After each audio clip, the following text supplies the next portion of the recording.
So let's get this started. So for everyone here, this is Michael Mottern. Am I saying that right? Yes, modern. Yes. Okay, I won't try it again. Um, so he is from the Social Democrats USA. I'm trying to remember. I'm drawing a blank here. What is your actual title with the group? Vice chairman. Vice chairman. Okay, I couldn't remember if it was vice president or vice chairman. Sorry. Uh, Yeah, vice chair. and I won't try to explain the group. I'm sure you know it way better than I do. So could you tell us about yourself, what got you into politics, and your organization? Well, what got me into politics, I suffer from bipolar disorder type 1. And when I was working for my undergraduate degree at not University of Buffalo, but Buffalo State College in 2008, I was at my computer desk, like literally in tears, sobbing. And I didn't know what to do because one of the things I learned about the student organization was that there was always a place to vent, and there was always like a bunch. If you had a problem, other students in the student organization, whether it was Student for Peace, whether it was NYPIRG, whether it was Citizen Action, whether it was Coalition for Economic Justice, these were people who were not only academics, but these were people that felt your pain. And as I was crying at my computer desk, I Googled Social Democrats United States of America or Social Democratic Party. I think it was Social Democrats USA because that's what came up. And there it was. It was it was like it came to me, and it was like, wow, it's like here it is, an organization who I thought was dead because of the reorganization that took place after Penn Campbell died. Penn Campbell was the old school social democrat from the 70s and 80s. Well, after 2006, Penn Campbell couldn't work the office anymore because he was physically deceased. So Rita Freeman from the Jewish Labor Committee set up and said, "Well, why don't we just close the office? Penn Campbell's not here anymore. We're just closing the doors of the office, and we're going to let the organization die." Well, they did that without informing its membership, and they did that without informing the Socialist International, which we had dues in arrears for. So the membership in 2008 said, well, we'll take the reins of this. And we wound up doing that very successfully, both through ProQuest, the licensing agency, and Duke University's archive, as well as the URL name, Socialist Currents, and www.socialdemocrats.org. We purchased that. We got the 501c4, which is our organization. It's an educational outreach organization to help people with elections, history, and politics at the local level of office in particular. What starts locally, is think globally, act locally, and that's a big thing with us because our first treasurer after the reorganization process in 2008, when Obama came to power, and that was a big thing back then because it was like, wow, it was like a mulatto, a mixed race person can get elected president in the United States.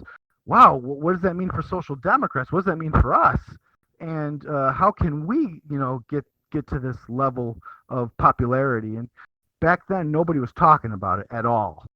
So before Ocasio-Cortez, there was my treasurer, Rick DeLoss, who was the first Ocasio-Cortez because in the DSA realm, he was the at-large member for Democratic Socialists of America, um, to be the at-large member to the Democratic Socialists of America convention in, I think it was 2007, and he was the only at-large member from Pennsylvania. Now the local for DSA in Pittsburgh is about 500. So it shows you where we come since 2008 as an organization, on the verge of collapsing and dying, to the membership taking it over and really making something out of it. We're no longer a bourgeois organization, and we've acquired our domestic policy again, which is something we didn't have in the past. We've taken back our New Deal, we've taken back our Great Society, and we have since lead the charge on voting rights, breaking down barriers to democracy, and of course, national health care insurance, free higher learning, child care, paid family leave, and the social democracy is endless. And it thrives in a place like the United States because Marx is everywhere. Marx is everywhere in the form of communes, cooperatives, collectives, communal living, social democracy, democratic socialism. Uh, so I like to think that although people back then, and when I was a DSA, when I was a young DSA member at Buffalo State College, that socialism was dead. That in actuality, it's everywhere and it thrives in this country. And if it's like Sweden, it's like the freer version, not the authoritarian version of socialism, then it's something to really look at and really admire for what it's achieved in this country, especially when it comes to, breaking down barriers to democracy. One of the things that the Social Democratic Party of Germany did was that it was capable of ballot access. So because it was capable of ballot access has always been a thing with social democrats ever since the 1870s. Is there any more questions, or do you want me to keep on going on? I mean, yeah. So if you could tell us a bit more, like, what are the main goals of your organization? The main goals of our organization is to one, be an organization that's not only different from DSA, but be an organization where all people can meet, whether you're a democratic socialist, whether you're working families party, whether you're green. If you have a place on the democratic left, you have a home with us because we're a little bit more, how do I say, we vet out the Stalinists and the Maoists and the radical Trotskyists who just want to rabble rouse, but where we're not we don't sort of get along with groups like that, sectarian, like really ultra sectarian groups. We do affirm that in the 21st century, social democracy is probably the key to a successful society, like a great society or a New Deal. And not only are we in favor of, ending Citizens United, we're in favor of fair trade policies. We're in favor of national health care insurance. We are in favor of Decrim New York, which really turned the organization to the to leftward. And we're also in favor of BDS, Boycott, Divestiture, and Sanctions Movement on Israel, which is something the organization would have never done years ago. So where a DSA is more radical than we are more, with BDS, yes, we said there's problems in Gaza, there's problems in the West Bank, we need to withdraw from the settlements, but at the same time, we're going to make a minority report so that professors aren't punished for being professors in Israel. So we don't want to do that. And then when it comes to abortion, people think that we're anti-abortion. That's not true at all. What we say is we're pro-feminist. Is that we prefer in a social democracy that with the proper sex education, teenage pregnancies will be less prevalent. You know what I mean? And abortion will be less prevalent if you have the proper sex education, you have the proper welfare state policies that will institute public health, women's health, prenatal care, and all that other stuff. And we're very proud of that because our domestic policy really means something to us now that we're no longer the bourgeoisie. Now, a lot of us in the Social Democrats are working stiffs. We are uh, we are on the verge of poverty. Most of us in the NEC National Executive Committee are literally on the verge of poverty as far as our income is concerned. And we're no longer the bourgeoisie. We are now working class people. The only guy that's really an upper income earner in our organization would be Rick. He's an aircraft consultant, and he does contracts with other organizations and airlines and stuff. But David Hacker used to work for the New York Post. He's our secretary. He used to work as a librarian for the New York Post. Patty worked with our chairwoman, worked with unemployed women for several years in reallocation programs for job public positions, whether it was for unions and job placement for unemployed women. And I've worked tirelessly with organizations like Push Buffalo, CEJ, Citizen Action Organization of New York, or Citizen Action of New York, and in register countless people to vote, so that we one day can have a more informed voting block as opposed to a real dull normal voting block, because it's hurting us in the long run by accepting these barriers to democracy, not breaking them down. All right. So, jumping into our questions. So, for everyone in the call, above this VC, there's Michael Mottern questions. If you want to write a question, post it there. And if you want to discuss as we go along, use the other chat, Michael Mottern discussion. And I don't know if you're able, Michael. A lot of guests like to read along with the discussion, see what people are responding, what they're thinking. Okay. So you're welcome to do that. Obviously, you don't have to. Well, let's see. So first question here comes from Jordan. He wants to know, how does your party plan to tackle environmental problems? Well, the first thing that we say as an environmental organization is that in the 21st century, the social democratic slash democratic socialist organizations should be an environmentalist movement that's dedicated to preserving the fragile ecology of this planet, both when it comes to global warming and both when it comes to conservation. And I think that once global warming, there's no bigger issue than global warming, and there's no bigger issue than climate change. And we believe as an organization that social democracy can provide remedies to this both by capping carbon and curbing emissions so that we can have a greener economy, and we all of us, even the centrists, social democrats and the left-wing social democrats, all support the Green New Deal. All right, Green New Deal. Okay. And let's see here. We've got a question from Doughboy. He wants to know, what is your opinion on NAFTA, TPP, and free trade in general? Oh, well, we oppose free trade policies because we believe they're detrimental to workers and the environment, but we support in our principles on the website a fair trade policy where we focus more on the environment, fair trade policy, and workers' rights, specifically trade unionism. And fair trade policies, I wrote the legislation myself. I think it's a good, fair trade policies are good policies. I think they help workers. I think they help the environment. And I think the more we have, listen, Trico, when I was, in high school, moved to Mexico. That was a big thing for me. Why do you think I became a socialist? And it was huge because I felt left behind. I really did. I felt left behind the fact that the city can help the Trico plant moved to Mexico with the assistance of NAFTA and the WTO, and I thought that was just unfair.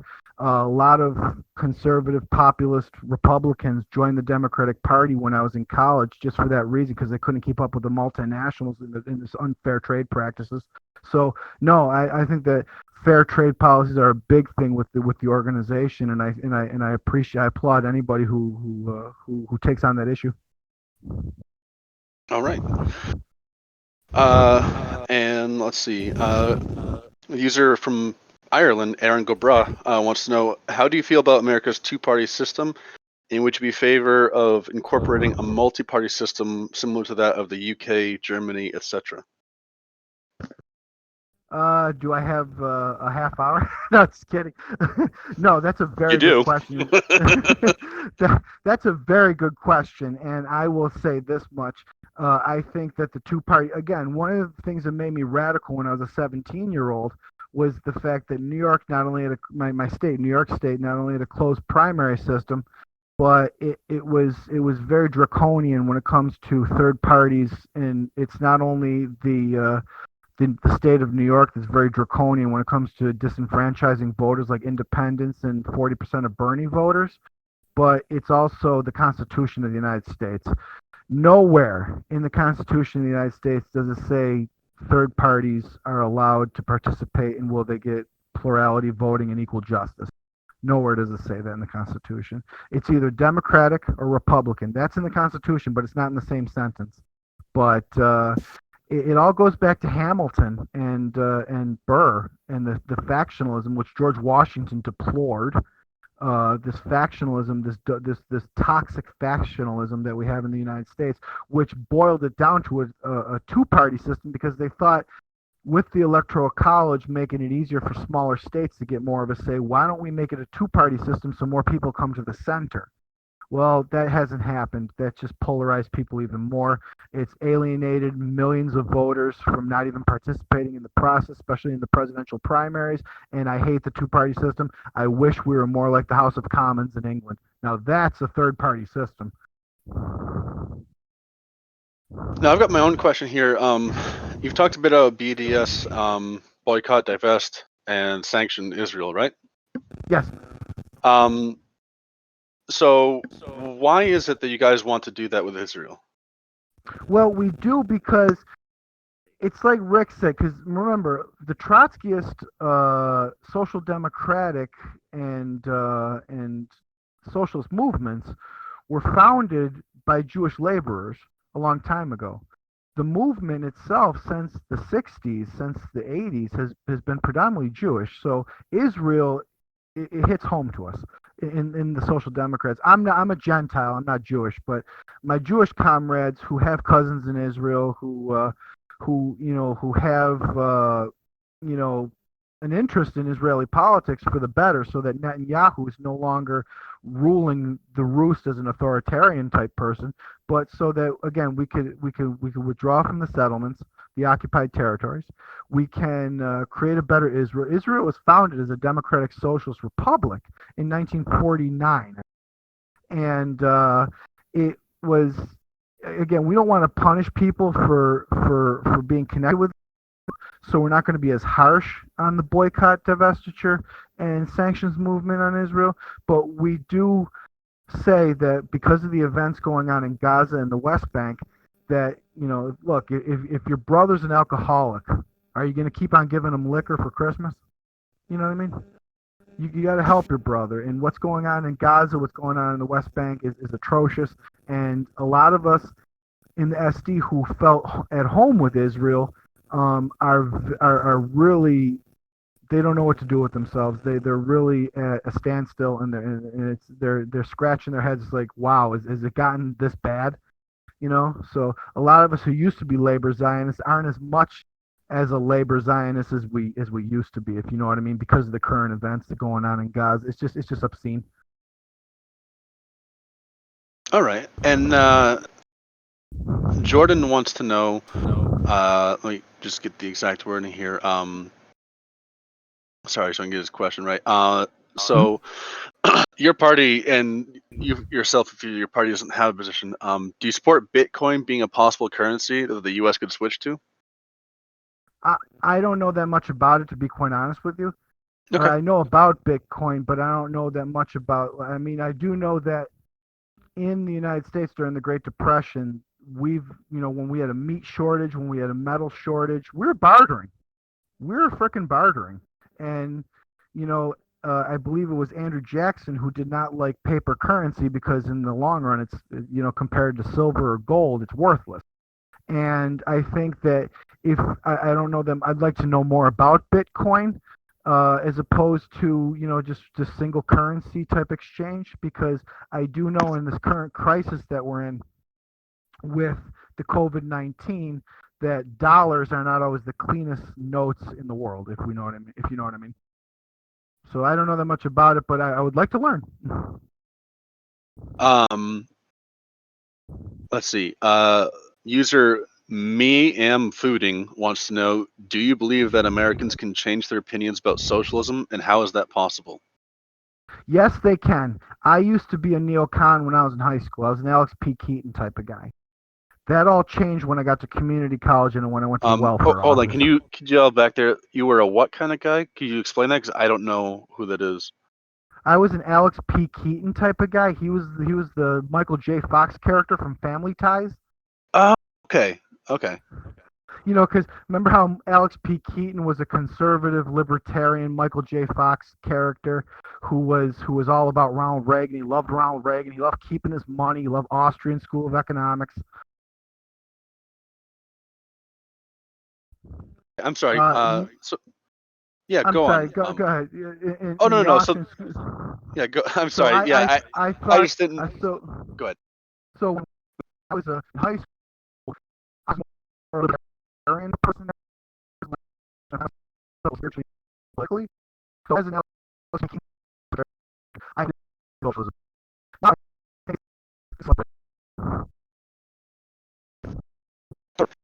So, how could you Americans be we could go through just policies through fair trade, through networking. We can move through services. We do it. I mean, like I said, was a tree in 2008. He said, we're not a socialist. We're not a socialist. There's no I in teamwork.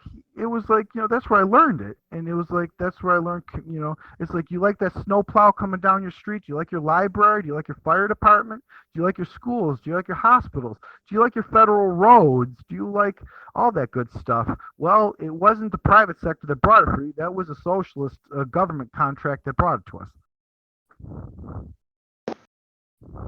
All right, and I'm going to jump ahead here. I Am Okay wants to know, what is your connection to the neocons, as the neocons have been in your organization in the past? Our connection to the neocons is that the Trotskyist movement by 1980. You see, the neocons. What's this guy's name? I Am Okay. The neocons, Mr. I Am Okay, used to be us. They used to be social democrats before 1980, because the neocons traditionally and historically were us until 1980, till 1979, 1980, when they came and then fell in love with Ronald Reagan. They left us to support the neoconservative movement and Ronald Reagan, primarily because they were pissed off at the Soviet Union. That's all. That's where the neocons fit in with us. But they haven't been with us since 1979, 1980. So it's kind of old news. Okay. User Prim wants to know, do you believe in, quote, from each according to ability, end quote? And if so, what do you think is a good way to accomplish it? Or what do you recommend reading on the subject? I don't know that was that a quote or a phrase? I don't know it too well. Yeah, I believe it's from Marx. The full quote is from each according to their ability to each according to their need. Interesting. Well, I don't read Marx like the Bible or like a religion, so I couldn't answer that in depth because I'm not a philosopher. But I will say each according to their ability, which means if you have full employment policies, we could help the disabled seek employment because that's their ability. They have to have a special work environment because they're disabled. Like I'm disabled. And I knew if it wasn't for vested vocational and higher educational training for individuals with disabilities, because I suffer from bipolar disorder, I know I wouldn't be able to get a job at Wegmans supermarket, making sandwiches. Now that's full employment policies, but each according to their need. I'd say that's if you have $10 million, do you need 10 billion? You know what I mean? Couldn't you be set on $10 million? Isn't that enough? And if you make a dollar above $10 million, couldn't you give a little bit towards the public domain and the public good? How's that for you? Okay. All right. And Kale wants to know, what's the difference between socialism and communism? Interesting. Not Marx, but it was what was his name? He was a presidential candidate from Oregon, a Socialist Party USA presidential candidate, Walt Brown. And remember, the Socialist Party USA is a very new left-wing party that came out of the split of 72 when they left us. And they used to be a hybrid of us, but they left us by the time Dave McReynolds took over the office. Well, what happened was that the Socialist Party, not only was it a local of us, but that was in the early 70s. It was I lost my train of thought. Can you refresh me? Yeah. What's the difference between socialism and communism? Oh, okay. Walt Brown said that socialists believe in democracy, communists believe in despotism. I kind of believe that as a left-wing social democrat because I'm primarily anti-communist, but more U.S. Marxist-Leninist organization anti. Usually communism, to answer her question in its fullest entirety, believes in a more sectarian politics, where socialism and socialists traditionally in the Social Democratic Party and in the Socialist Party of America believed in forming coalitions with labor and progressive organizations to get the Democratic Party more progressive and accountable to the people. But if Walt Brown said socialists believe in democracy, communists believe in despotism, it's just in the sense of cult of personality he was talking about. Not that Bolsheviks are bad people. It's just in the sense of cult of personality. Communism's worse because it's more sectarian and there's less coalition building. Okay, thank you. Huh. Okay, I got back on the track. No worries, man.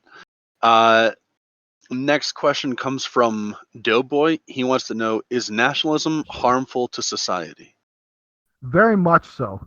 Nationalism not only manipulates the working class, but it makes them believe that minorities and immigrants are the problem, and that's not the case. Minorities and immigrants are the backbone of our society, and minorities and immigrants are not only hardworking people, but when you invite new immigrants into our country, you replenish your workforce so that we don't wind up like China, which is not going to have a workforce to support its retirees. Mm-hmm. All right, and jumping forward here, there's a similar vein question here from Doughboy. Is Zionism racism? No, I don't believe Zionism's racism because in the Arab-Israeli, the Labor Zionist Party, which is in coalition with the Arab Israelis and the Labor Party of Israel, which is a socialist party, it just means it's a reference to Jewish nationalism, but it basically means that if you're Jewish, that you have the right to a state of your own. That's what it means. It just Zionist just means the right for Jews to have a state of their own, which they didn't have before 1949. It was Palestine, because it was always Israel, but and then at the time of Christ it was Judea, but it was the most troubled province in Rome. That doesn't surprise me. It's the most troubled province, not province, but provincial region in the Middle East today, which is it's a state of its own, but it's very troubled because of the borders that were drawn by the British.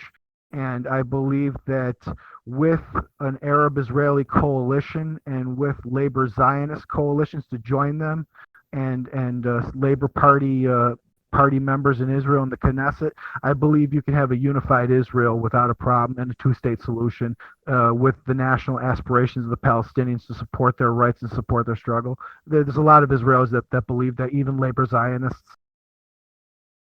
Okay. And so, yeah, just for clarity here, you aren't opposed inherently to Israel or even having a Jewish state. You're opposed to the policies they've had there. Is that right? Correct. Okay. All right. Let's see here. Wavy wants to know, as an advocacy group, do you ever have to make sacrifices in doctrine or principle in order to pursue actual feasible policy change?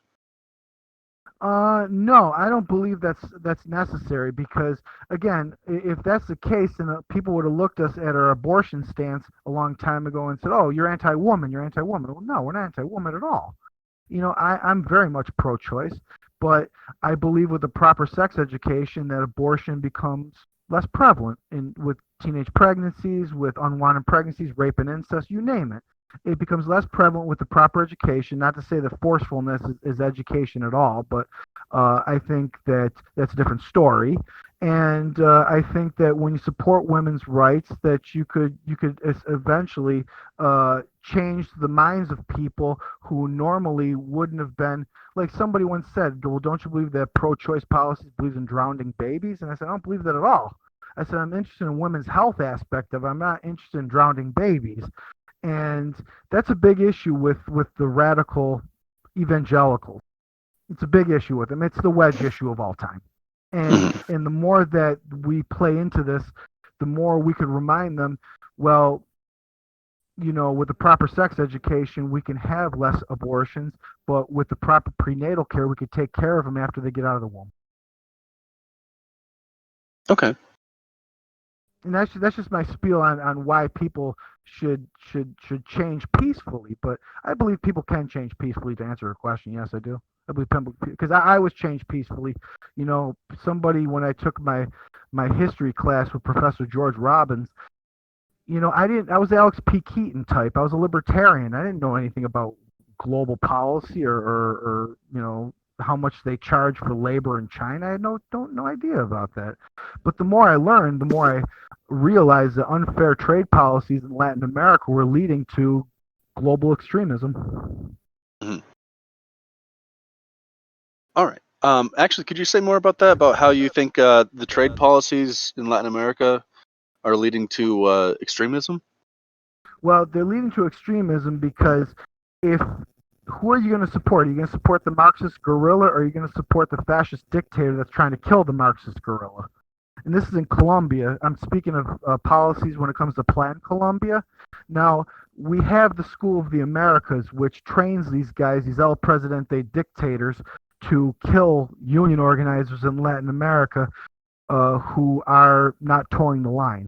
And this is in some countries like dictatorial countries like Colombia. Colombia is notorious for it. They burn the coca leaf, which the indigenous people cultivate, and then they ruin their way of life. They dump chemicals on their crop, and then they expect people not to be radicalized by all this. If I had to live under an El Presidente dictator that got trained at Fort Benning, Georgia, to kill me, I'm going to grab a rifle too, if you know what I mean. Okay. So next question we have here is from Kale. She wants to know, do you believe that socialism can or has led in the past to government failure in regulation and ownership of industry? No, not in this country. Michael Harrington talked about how we bail out the steel industry, we'll bail out the airline industry, we'll bail out the banks, but we won't bail out the people. We can give the automobile industry several $billion in TARP funds, but we can't, give the people more than $1,200. Who's going to spend it more? Who rode in on a private jet? So where Michael Harrington was talking about how we will immediately jump in to save these industries, why don't we save the rail industry a long time ago to curb global warming and emissions? We should have done that a long time ago if we're going to save any industry. And if we save the banks, honk if you need a bailout, and then we save the automobile industry, honk if you need a bailout, no pun intended. And then we in the 70s we did it with the steel industry, we did it with the airline industry. We're not immune from this type of stuff, but we don't do it for the people that need it the most. We do it for corporations. Mm. So it's Robin Hood in reverse. Robin Hood in reverse, and I don't like that. I can't. I think it's another form of corporate welfare. Okay. Uh, Doughboy wants to know, why do you want to sacrifice a lower cost of living for a small subset of workers in terms of supporting free trade? I'm sorry, fair trade, not free, fair trade. I don't know what he's talking about by that, because when you have fair trade policies, you're focusing more on labor policies and environmentalist policies as opposed to getting the more, equitable, you know, smaller overhead type stuff. But because I'm not a businessman, so I really don't know how to answer that. But I will say this: that I don't believe that it's a problem in the global economy. I mean, we could like if if the Netherlands, right, does what they do, but you pay high taxes, but you live the good life. Is the EU all that bad? You know what I mean? Hmm. Is the EU all that bad when it comes to higher wages? Is the EU all that bad when it comes to fair trade policies or leveling out the playing field so that we have environmental standards? I know the EU is big on environmental standards. That's a big thing with the European Parliament. So no, I don't think fair trade policies are negative at all. I think when NAFTA and the World Trade Organization were gathering at the Peace Bridge in Buffalo, New York, we had a little sign. They say free trade, we say fair trade. It's cross the line. It's a fair trade line. Go there towards the riot police. It's a free trade line. But no, that's just my opinion. I think that if you have less GDP, that's not entirely a bad thing. It just means the quality of living in your country is higher. You just put out less, or you put out less as opposed to more, as far as Um, growth is concerned. right, but if you've got a lower GDP, wouldn't that mean, even if it's not significant, wouldn't that mean a lower standard of living? Not really. Sweden has a lower GDP than we are, and they have a very high standard of living. Okay. Like Sweden doesn't, their economy is not as large as ours, which I think that's what the GDP means. But when Sweden does well with their lower GDP than ours, I believe I believe that. Sorry, my friend was calling in. No Are worries, you man. guys still there? Sorry, Yep. my friend was calling. I had to hang up on him. Um, so I believe that even with Sweden's economy and Denmark's economy being a smaller GDP, I think that the quality of living, depending on social policy, will determine who gets the benefits or not.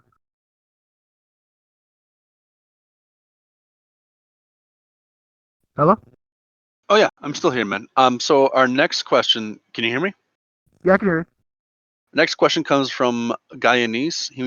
He writes that Alexander Solzhenitsyn made it explicit in his works that socialism of any form cannot resist communism, and communism is bad for society and the spirit of the people.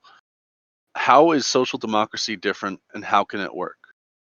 Well, social democracy is different because by World War II, social democrats have come to the center because they used to be in favor of the complete abolition of capitalism before World War II. This is 1912, 1919. That's when social democrats were in favor of completely abolishing capitalism and replacing it with socialism. But since World War II, that's not a reality at all. Since World War II, there have been nothing but differences between the Marxist factions and the social democratic parties, because the Marxist factions are all in favor of abolishing capitalism and replacing it with communism, but social democrats are a little bit more toward the center than that. They've been so since World War II.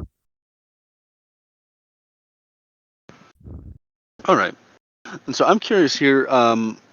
What are your views on gun rights?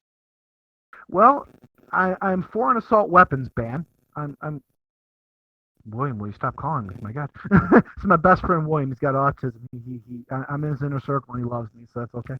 But no, my opinion on gun rights is that I'm for an assault weapons ban, but I'm for more traditional guns to be used for cultivating food when it comes to hunting and conservation. So, where I think that military grade firearms are garbage, I think that traditional firearms, if used properly for hunting, like shotguns and traditional rifles, to be used for hunting and food cultivation, I think that's a lot better than some stupid idiot with his AR-15 ruining my hunting because his bullets are sailing back where I'm hunting and I'm going to get hit with them. So I don't like assault weapons. I think they're garbage. I think that the horses left the barn, but it's so stupid that they let the assault weapons ban expire. So I support the Brady Bill, the assault weapons ban, but I'm a licensed hunter. I'm a conservationist, and I love deer hunting. All right. So let's see. Next question we've got here is from Daniel. He wants to know, do you read any socioeconomic theory to expand your understanding of how to get a better grasp of society, how society can, I'm sorry, man. Uh, the question here is, do you read any socioeconomic theory to expand your understanding of how to get uh, a better grasp of how society can and does function? Yes, the best book for him to read that I'm currently reading right now is called The Freedom Budget. Let me get it for you real quick. Uh, that's the Keynesian economic theory that he's talking about within social democracy, where it's like what Marx called social legislation. That's social democracy or the bourgeois party since World War II who've become capitalism with a smiley face, or the type of capitalism likes to hug you and give you a lot of Mhm. money. So I believe that it's more it has something to do with the freedom budget and the actual piece of legislation that Bayard Rustin tried to pass with Lyndon Johnson, which is guarantees economic protections, guarantees health protections, social safety nets, full employment policies. So if everybody has the right to a job, so everybody could work, everybody could have a little bit of disposable income to play with, and a whole bunch of other things. And I think if we passed the freedom budget and not gone to Vietnam, it would have been a better investment for America. But we're paying the price now, aren't we? All right. Our next question comes from Doughboy. Question about veganism, I think. Hmm. Um, will eating Yeah, go meat ahead. from animals become unethical once we create meat grown in a lab in vast quantities that taste the same as real meat and are affordable to most people? I don't know because I haven't tried that burger at Burger King yet, the grass burger. I haven't tried it. Now I do know this for my diet because I'm ADHD. Remember I'm disabled, so it helps me to have like a more protein based diet with plants and a little bit of grain, not much, but a little bit of grain. And because one thing about plants and grain is it doesn't do it for me with my ADHD, but eggs and a little piece of meat and some chicken, they do me just fine. And I think that the more ethical farming practices have to do with curbing global warming and coming down on factory farming. Because if we come down on factory farming and sort of shutting it down, we we just made a huge dent when it comes to global warming practices. Because if we reward farmers for helping the environment or reward farmers for ethically farming and more ethical food practices, I think that's more an ethical way to produce food. Because if it's one thing the country needs, it needs clothing and it needs food. So you mentioned something there that's uh, news to me, if I heard it right. Were you saying that uh, you have ADHD and eating animal products helps with it? Yeah, a protein-based diet. I mean, I could eat the beans, but the things I don't want to be passing gas a lot. So I tend to eat the chicken more, and I tend to eat a little piece of steak more. Not a big piece of steak, but a little piece of steak, and eggs, which help me with my ADHD as opposed to making me hyperactive. You know what I mean? Because So, I with mean, can you tell me ADHD, more about how it helps? Like, just like help you focus and keep more calm, or yeah, it's known that ADHD people, if they have a protein-based diet, as opposed to taking pills to curbing the hyperactivity, you could change your diet with ADHD, and it could work miracles for you if you're right, if you're careful. You know what I mean? So say if you eat more protein in your diet with a lot of vegetables and a little bit of grain, it's going to help you more curb your hyperactivity symptoms as opposed to taking a pill to curb those hyperactivity symptoms. Which I'm against taking a pill. I think it should be helped through proper dieting. I had not heard that thing before. Interesting. Yeah, yeah. I heard it when I was in college because I've been suffering from it for a long time, and I was on top of that I'm bipolar, so it kind of stinks to be hyperactive and when you're bipolar. I can only imagine. So, Yes. our next question comes from Lil Bill. He wants to know, how does the Social Democrats USA platform compare, as in, is it to the left or more to the center, with counterparts such as the New Democratic Party? Now, New Democratic Party is the New Democratic Coalition, or are you talking about the New Democratic Party of Canada? I am not sure. Could you speak to both? Yeah, the New Democratic Coalition of the United States is conservative Democrats. They're more God, guns, lower taxes type stuff Democrats. Dixiecrats they used to be called in the old days, and they're the conservative Democrats. I loathe the New Democratic Coalition in particular because the only good legislation that it came up with, or bad legislation in my opinion, was its claim to fame was, oh, we got the war in Iraq passed, we got the Patriot Act passed, we got the Patriot Act 2 passed, we got NAFTA and the WTO passed. Oh, these are great policies for the working people. Yeah, yeah, yeah, yeah, yeah. So the conservative Democrats, that's their claim to fame. Where I think it's nothing more than bad policy making and not thinking and not having proper foresight. Where the New Democratic Party of Canada is the Social Democrats of Canada. That's the Socialist Party in Canada, the New Democratic Party of Canada. So those are the differences. Okay, so when it comes to the New Democratic Party in Canada, you'd say that your positions are pretty much in line with theirs? Very much so. Yes, very much so. The New Democratic Party of Canada, but not the New Democratic Coalition of the United States. Okay. New Democrats, Blue Dogs, they're called Blue Dogs because they're conservative Democrats in the United States. Blue Dogs, they're the New Democratic Coalition. I loathe those guys. I really can't stand them. User I am okay wants to know: can foreigners join your party, the SD USA? Yes, they can for $10 a year. International Associate membership that gets a membership in the Social Democrats without a problem. So I'm curious. What has your party? You mainly act as a advocacy and organizing group. Is that correct? Yes, currently because we're so small. I mean, Hmm. we're only about 150 people nationwide. Uh, are there any elections that you guys are helping or supporting at this time? No, not at the moment, but we are in favor of the Working Families Party backing Rashida Tlaib.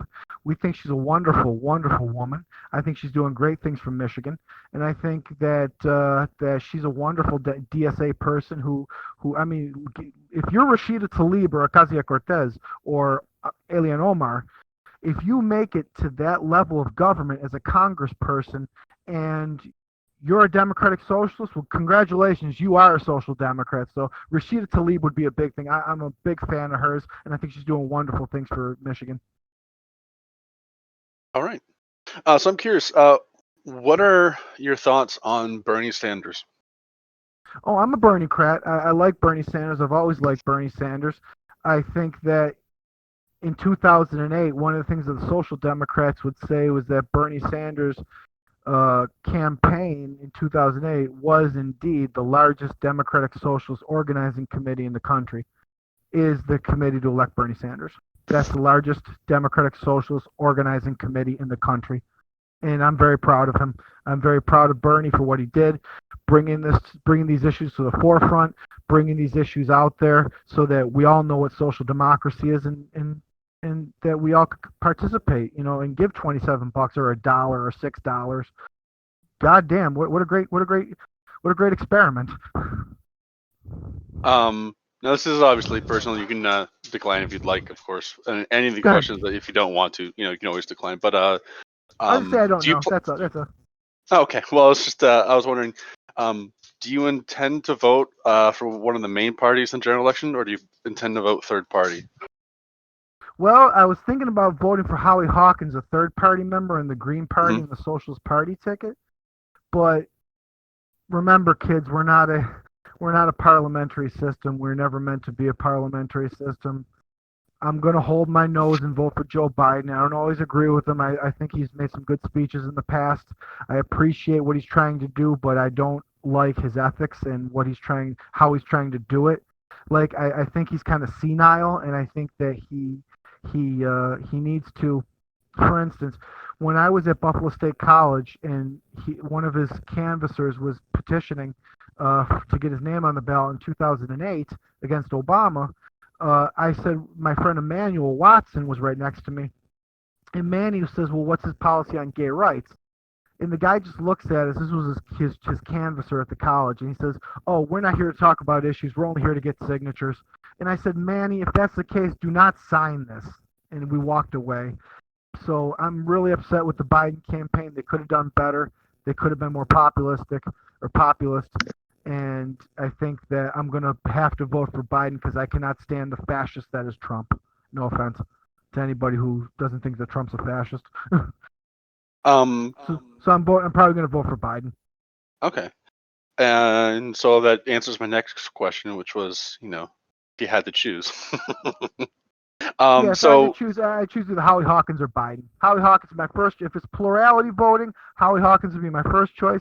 If it's plurality voting, Joe Biden would be my second choice on the Working Families Party. Because in New York, you can vote for Joe Biden on the Working Families Party line and still have your vote counted in the presidential slot. So if you vote Working Families and it's Joe Biden's name there, your vote will still count. Your vote didn't get thrown out in New York. So that's a good thing about New York politics and New York ballot access. I didn't know that. Yep, yep. All right. So we talk a little bit about that with Trump. What about Trump makes you think that he's a fascist? Well, he manipulates the middle class into thinking that these lies are the truth. The lies meaning that Hillary Clinton has AIDS, she got it from Magic Johnson, and Bernie Sanders is out to take you to political re-education camp. But that's not true. We all know that's not true.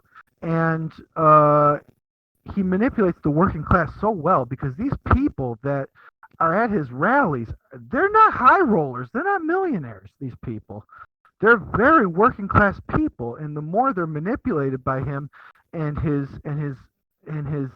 hate immigrants policy, hate minorities, hate Mexicans because they're Mexicans, and or because they're allegedly rapists. It's like that's unheard of. Ronald Reagan was more compassionate to immigrants than he was. Jesus Christ, and he wants to make America great again? No way. That's why I'm voting for Biden. All right. So we talked recently with Caleb Moppin, and normally for people on the left, this is a harder question. But what is at least one issue that you agree with Trump on? The stimulus package. Okay, I'm sorry. I thought you were opposed to it because it basically was favoring corporations over individuals. No, about individuals. That's all. Oh, okay. Checks like the I think that I don't think it was enough, but I favor the $1,200 stimulus to stimulate the economy because this one thing I know about the economy is if Americans quit to spend the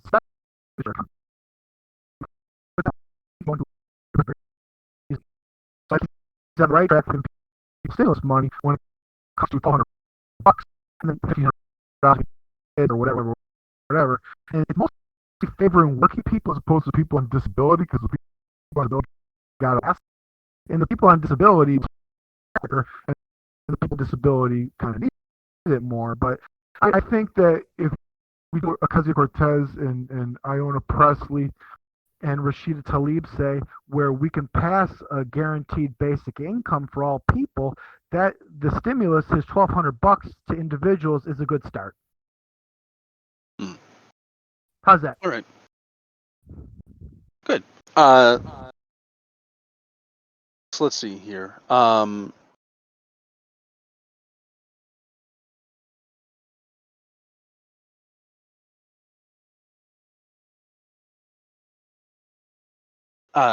Let's see here. So,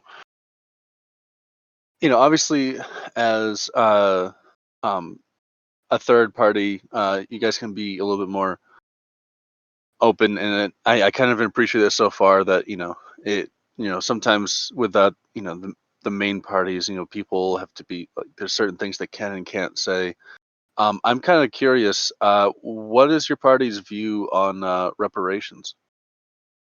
This came up during. Oh, go ahead.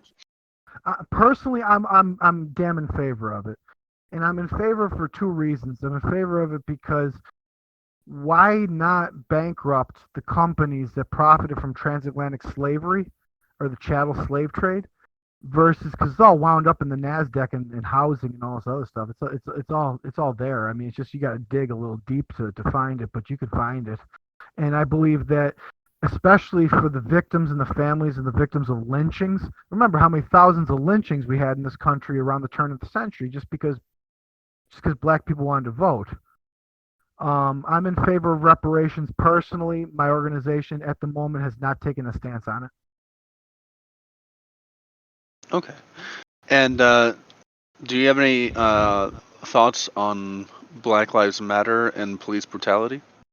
Yes, I do. I think what Black Lives Matter has done with getting police brutality out in the forefront and out on the public eye so that we can keep tabs on these individuals who believe that they could rough up a black person, but a neo-Nazi can push his way into a riot police. That's unheard of. But I think the Black Lives Matter movement is a very good movement. I don't consider themselves terrorists. I consider myself to be a Black Lives Matter sympathizer. I think that when you look at the sign in my front yard, it says, "In our America, no human is illegal, science is real, women have control of their bodies, disabilities are respected, and Black Lives Matter, not all lives matter." And it's not the fact that all lives don't matter. It's just the word is Black Lives Matter. Let's get it straight, okay? It's not me that's being harassed by the police because when I was when I was, how do I say, confronted by the police at the university for smoking marijuana, they were looking at me a lot differently than the black man next to me. So I think Black Lives Matter is a very important movement. I consider it a great movement. I think it's made a wonderful achievements in the past couple of years, bringing this to the forefront. This police brutality, this horrible, wretched police brutality that's been going on for too long, far too long. And so, do you believe then that, and I mean, I guess in qualify as much as you want, do you believe that cops are racist? Not all cops. My father's a retired customs inspector, so and he's always by the book. He was never a racist individual as far as his customs duties were concerned. Um, I think basically that the police locally and nationally have been infiltrated. I believe personally they've been infiltrated by the Ku Klux Klan.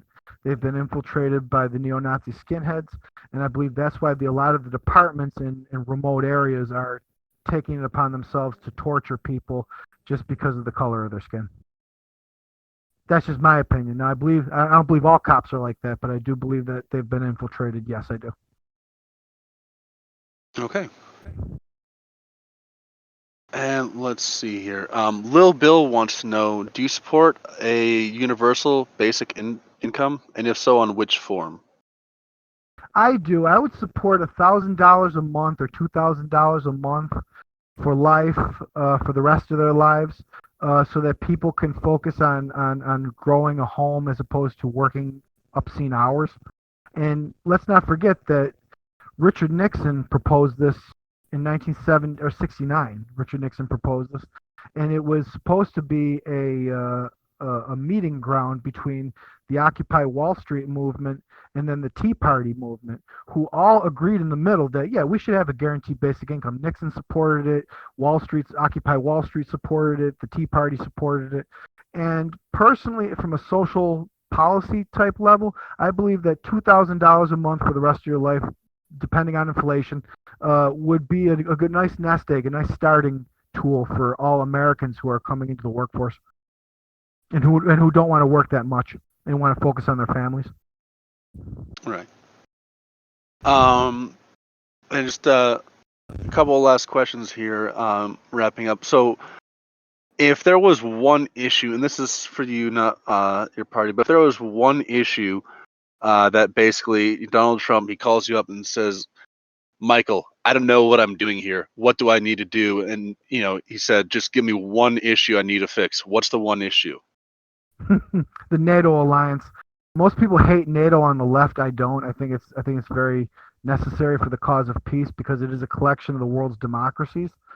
But fix the NATO alliance as much as you kiss the ass of Kim Jong Un, and I might think about that. All right. And to have a little bit of fun here, Mike was not able to make it tonight. He'll probably watch the video later, but he's got a favorite question he likes to ask. Go ahead. And you want me to ask you this? Would you rather fight a lion or a cheetah? Oh God, I couldn't outrun a cheetah, but I couldn't outstrength a lion. I couldn't outrun a cheetah, but I could definitely not outstrength a lion. I know that for I'd be toast. It reminds me of Joe the lion guy. Who's the exotic Joe? The tiger guy, the Tiger King. Oh, yeah, yeah. Exotic Joe. It reminds me of him and his poor employee that got her arm ripped off when she was feeding the poor tigers that weren't supposed to be there in the first place. They were supposed to be in Siberia in a conservation effort. Oh my God. I saw that tiger episode of on Netflix. I got so sick the way they treated baby endangered species. I was like, oh my God, they're not doing this, are they? Oh my God, they're not doing this.